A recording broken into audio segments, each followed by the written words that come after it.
उपनिषद काल से ही भारतीय जीवन शैली की एक अद्वितीय विशेषता रही है, उपासना।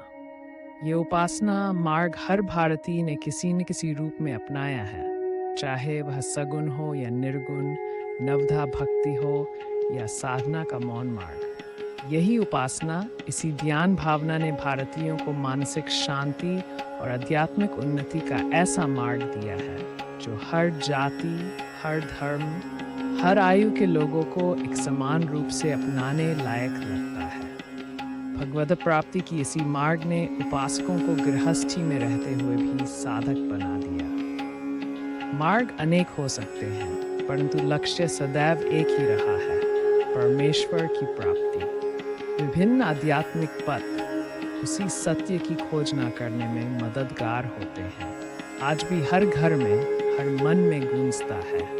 इसी उपासना ने जन्म दिया अनेक संप्रदायों को, लेकिन इन सब में सबसे प्राचीन, सबसे दिव्य और सबसे लोकहितकारी संप्रदाय है दत्त संप्रदाय, एक समन्वय का जीवंत प्रतीक। ये संप्रदाय न केवल लोकाभिमुख है, बल्कि सर्वसमावेशक और समन्वयवादी भी है। यही संप्रदाय सभी को साथ लेकर चलता है, कोई भेदभाव नहीं, कोई द्वेष नहीं।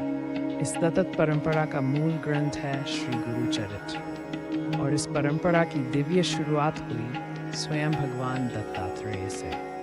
दत्तात्रेय श्री विष्णु के अवतार अनसुया और अत्रि ऋषि के घर जन्मे नहीं, बल्कि प्रकट हुए देव। जहाँ माया नहीं, वहाँ जन्म नहीं, वहाँ तो बस प्रकाश है, ज्ञान है, त्याग है।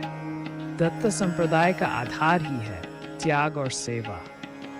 यहाँ संग्रह नहीं, दान है, यहाँ मोह नहीं, विरक्ति है। और इसलिए इस संप्रदाय के महापुरुष कहलाते हैं अवधूत।